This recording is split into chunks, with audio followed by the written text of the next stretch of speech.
I've done it again.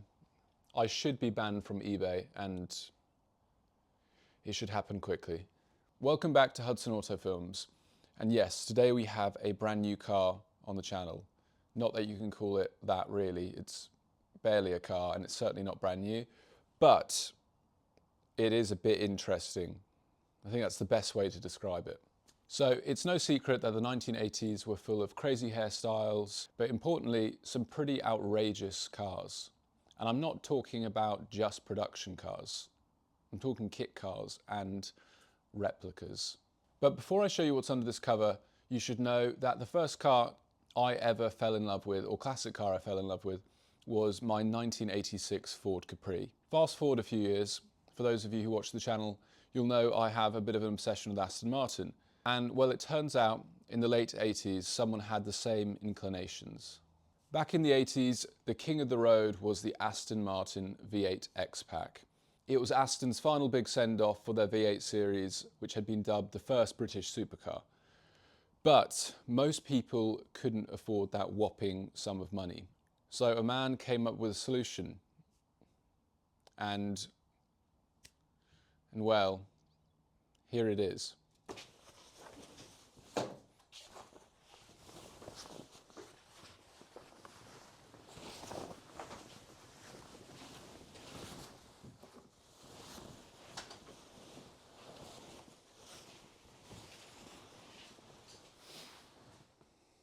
Oh God.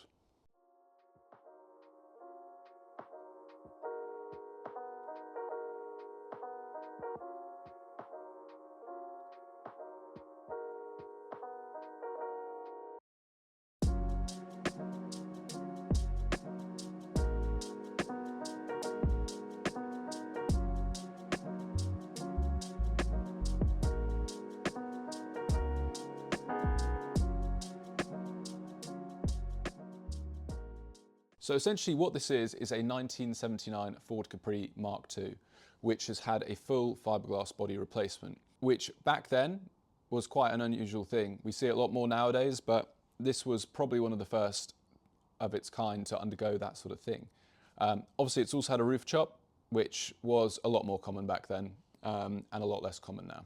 Now, the Capri is an iconic car, and especially when it's fitted with the 3-litre S6 engine. So in today's world, it might seem a bit sacrilegious to do something like this to a car. But you've got to remember, back then, they were everywhere. They weren't special in the same way that they are now. You wouldn't think twice about cutting up a Ford Focus, and it was kind of the same thing with the Capri back then. And from there onwards, the DMS Bullit was born. It's somewhat unknown how many of these were made. Figures are all over the place. The most recent figure I got was that there was 20 factory-built cars and around 100 to 200 kits built. But regardless, however scarce they were, there's only, I think, around 5 now still in existence. You've got to remember, they were scrapping Capris left, right and centre, even Astons. So these didn't really stand a chance. So the DMS Bullit is somewhat disliked by both the Aston Martin and Ford community, especially the Ford community. But I quite like it. I think it's just such a product of the 80s. It's never going to happen again, and it's just a quirky bit of history. Again, I would understand it more if this was to happen now. Now Capris are more unusual, but back then they were just everywhere. So it wasn't sacrilegious, it wasn't this or that, it was just fun. And yeah, it's a quirky bit of history for both Ford and Aston Martin, which we'll never see again. But let's get into some specifics and look what is underneath here. So this bad boy is a 3-litre S6, an iconic Ford engine here in the UK and Europe, and yeah, it's just a beast. I had the 2-litre Capri, the Pinto engine, and that was a huge amount of fun, I have to say. But the S6 is something else. It's the big boy engine. Yeah, and it's quite a thing. I'm just looking, it's got tubular manifolds on one side, and then the standard kind of very restrictive manifolds on the other side, which is a bit bizarre. But regardless, this engine looks pretty tired. So in a few minutes we will see if it's seized. I'm going to go with yes. just by the way it looks. I haven't touched this car, it came last night. We'll investigate that in a second, but let's get on to interior or lack of interior and the chassis itself, which is where things go tremendously wrong. So as you can tell, the chassis is completely toast. You could argue the front could be saved, but when you come to the back, that is our suspension coming through the car, which is not ideal. But what's interesting about the DMS Bullit is they didn't just chop the roof off. Roof chops were quite a common thing back in the day, and obviously when you do that, you're most likely going to have a car which will just be so twisty and wobbly it could fold in half. But they actually went to quite great lengths of putting a much more rigid support system above the windscreen. And if you look in here, they made this tubular system in the back. Who knows how good it is, but it's there. And I mean, the car itself, even with all of the rust on it, doesn't feel... I mean, it doesn't feel like it's about to snap in half, which my Aston did. So, yeah, my thresholds are probably a lot more load-bearing than a lot of people's when it comes to rust. But one thing I do like is the boot. I just think it's quite cool. It's got a nice motion on it. There's a lot of junk in the boot. I don't want to touch it right now. Oh, there's a receipt. Let's see what it is. Green gem, heavy duty stretch cord. Good for building, cycling, hiking, holidays and shopping. Nice. The fuel cap, which is quite neat. It's quite smart. That is one solid piece of fiberglass. So, the steering isn't attached. The suspension is coming through the floor. I think the engine is seized. We'll check in a second. Everything is rusty, apart from the fiberglass because it can't rust. So,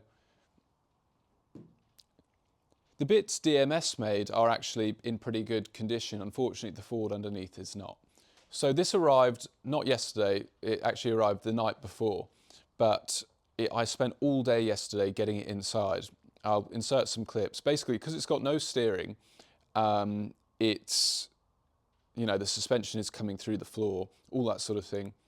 It took about 2 hours to get it off the trailer in the night. And then I said to the guy, just leave it where it is. So it's basically put on the grass. And then I spent 6.5 hours yesterday getting it inside here. And I'll put some clips in. It was a nightmare. It certainly made me pretty angry with the car off the get-go. But my dad came to visit yesterday and he said he's got a spare calendar. And I saw what was on the cover. And it is literally what this car is meant to be. Colour and everything. So this is what it's based on. And I mean, I think they did a good job. Considering it's based on a Capri, I think they did a good job. I really do. People love to rag on this sort of thing, and I can see why.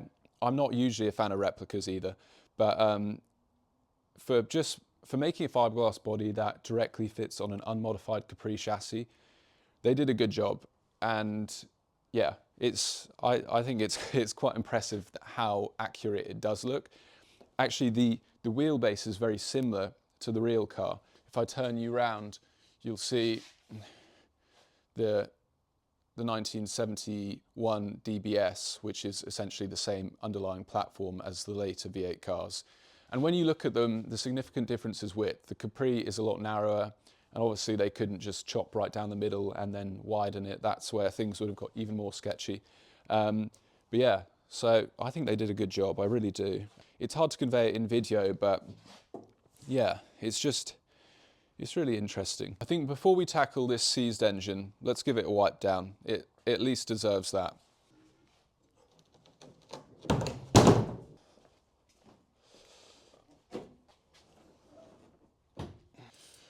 Just going for a bit of the demon shine. I don't think a 2-bucket method is quite needed. So I suppose we should talk about why I bought this car. Good question. I've been asking myself that as well. There's a bit of the paint.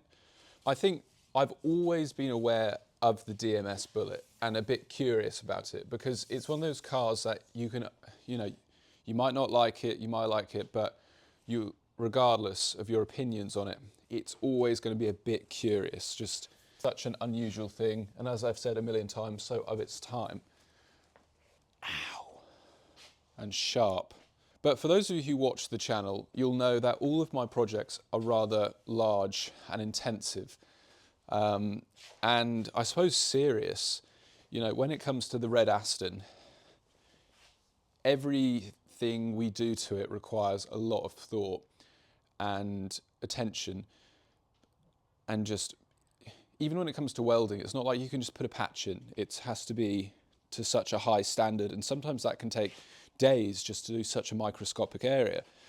And I really enjoy that. However, sometimes it is nice just to have something which is a bit silly and a bit easy and simple. And I think this is where this comes in. I didn't intend to get one. I saw it online, and I'd actually been musing about my Capri ownership, and the prices of Capris are just absurd now. I couldn't justify buying one. And the funny thing is about the DMS Bullit is it, as you can imagine, it completely devalues a Capri. The cost of getting this car delivered was more than the cost of the car. So, we're not even talking thousands. The total I'm invested in this car is a few £100, which I'm sure those of you in the comments will say, well, you shouldn't have done that. But to be honest, it's got 2 genuine Aston Martin badges on it. If I really change my mind, I can just sell them and make my money back, and probably then some. So it was kind of a bit of a foolproof decision. I didn't have to think about it too much. I've always been curious about them. There's only a handful left. If I don't get one now, I'll never get one. So I just thought, why not? Poor old thing. What a life you must have had. Now I think we should investigate this engine. So I'm going to whip out the spark plugs and try giving it a turn. Where is my little breaker bar? I found a kazoo. There's literally a kazoo here, but not a breaker bar. This is how well equipped I am right now.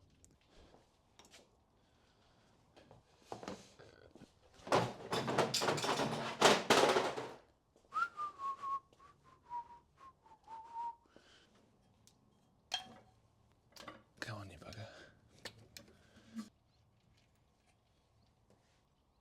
Ooh.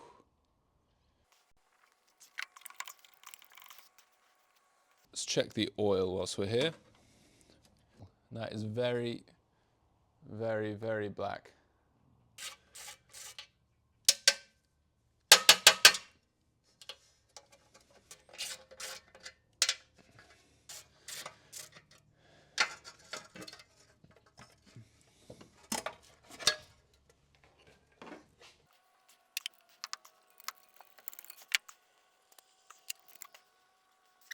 Now the plugs are out the way.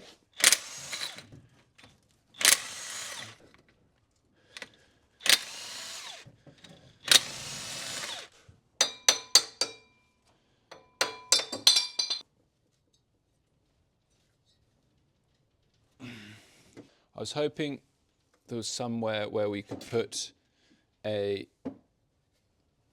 spanner over, but with that said, I think that is pretty definitely seized. So now the challenge is to see if we can unseize this engine.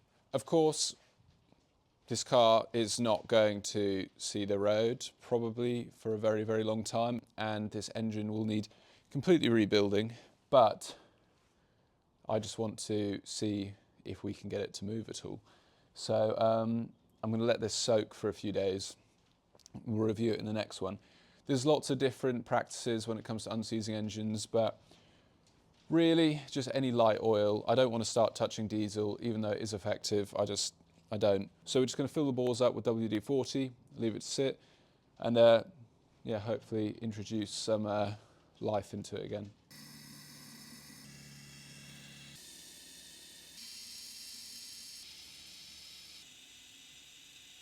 And while we're here, we might as well spray things which are meant to move with some WD-40 to encourage them to move, because I'm pretty determined to get this engine running, even if it won't run for long, because they usually they kind of go on forever. So, and I did the same with a Reliant Scimitar a few months ago, and it just fired back to life after having been seized and all that sort of thing. So why not? So now all we can really do is wait. The WD-40 is in there. I'm going to leave it for a few days to soak in, keep coming back, adding more, kind of slowly turning the engine. Then hopefully in the next episode, we can see if we can get it running. I have all the parts that it's missing, so we should be able to get some life out of it if that is possible. But I suppose we should talk about the plans for this car. Obviously, when I bought it totally sight unseen.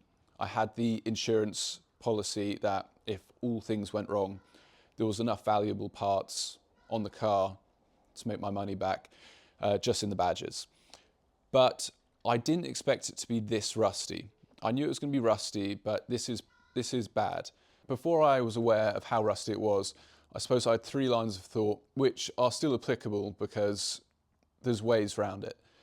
One was you turn it back into a Mark II Capri. I think that is what a lot of people would want, but I think it's also a financially terrible decision and not something that I actually am that interested in doing. Again, that would turn it into a very serious project, which this is not meant to be. This is meant to be my kind of silly, break project. So there's doing that. The cost of doing that would be so vast. And by the time you're done, there will be so little of the car left. And maybe if it was a hard top version, there's more merit in doing that. But because the roof's been chopped as well, for me, that just totally kind of blows it out of the water. So there's that option, but I just don't think it's viable. Option number 2 is restore it as a Bullit. I have to say my hats go off to DMS who made this kit. The kit is actually phenomenally well built. I think people have always disliked it because of the whole, it should have stayed a Ford Capri, but we've discussed that. The kit itself is really well engineered. So do we turn it back into a perfect DMS? And I suppose that's probably the most sensible option. The body is largely fiberglass and is very good. It's just, and it's so easy to work with. It wouldn't take long to make this into a good example again. Obviously, when it comes to the chassis, it's complicated. The car is correctly registered as a DMS Bullit, so it's no longer regarded as a Capri. So we could take all of these panels off and put them on a Capri, but then you've taken a Capri, which could have been a Capri. So I don't really want to do that. And then you've also got something that's registered as a Capri, which has a DMS kit on it. Whereas right now, this is a full DMS car. It's an original factory car. So then I suppose it brings up, can we fix this chassis? Well, yes, it's a Ford. It's significantly more simple than the Astons on the channel. It's just a lot of work. And is that work worth it? From a financial point of view, absolutely not. A perfect DMS Bullit, there's been a couple for sale and they only fetch around 4,000. It would cost more than 4,000 to restore this chassis properly. Right, here's where people get a bit funny. There's restoring it properly in a professional manner, like getting new floor pans, this and that, and making it look really good, chassis-wise. And then there's restoring it, I'm going to remove the word restoring, and then there's repairing it in a safe and functional way that is more cost-effective. And that's when we can start fabricating our own pieces, our own floors, that sort of thing, our own mounting points. It's always going to be cheaper. It's not going to be as pretty. It's not pressed, brand new metal, all that sort of thing. But there's no reason why it couldn't be done so it's very safe, functional, and the car can be used again. And I think that probably makes the most sense. If you know Ford Capris and you've been in that world for a while, this won't be the first time you've seen the leaf spring mounting point coming through the floor. many people repair them. It's not the end of the world, and that's significantly the worst part. So we definitely could fix the car up, get it very much safe and solid again, and then drive it as a Bullit. And I think that's probably the best route for it. But the final option is essentially the same, but modifying the DMS kit. I'm very lucky to have a lot of genuine Aston parts that are not brilliant in condition-wise, which is why I still have them. I've taken them off to get better parts. For example, that is the correct bumper for the car that this DMS is based on. And it's fiberglass, and as you can see, it's a bit damaged. It's messed around. It could very easily be put on this car to make the car more accurate. With that said, it's not wasting an Aston Martin part, because the likelihood of that ever going on an Aston again is slim to none. So we could do that. We could see if we can make it more accurate. I've got bumpers like that. I've got about 10 chrome bumpers, all that sort of thing, a bunch of trim pieces. We could see if we can make it more accurate. The issue with that is obviously that is wider. So we'd have to see what we could do. Maybe that's getting a bit too silly. Maybe it should just remain a DMS and just be a fun, silly car. But let me know what you think we should do. We could also put the DMS on another car body, but it's just not worth it. A lot of you think I'm nuts when I start with these incredibly rusty Aston Martins, but they are Aston Martins, and that will always impact values and significance. So that's why I do it. But this is just a bit of a enigma, really. So let me know what you think we should do with it. I know for a lot of you, this won't be your cup of tea, but I just thought it was just a funny, interesting piece of history. And I am actually really glad I got it. It's much better in the flesh than I ever expected. And it's a shame that the Ford chassis underneath is just toast. But I think we can turn this into a usable car again. I think this could serve as a great mini build series, and it could be something fun to drive around this summer. I think we could do that. We could get it done by summer. So yeah, let me know what you think. Let me know what your thoughts are on this peculiar bit of history. Yeah, it's all good fun.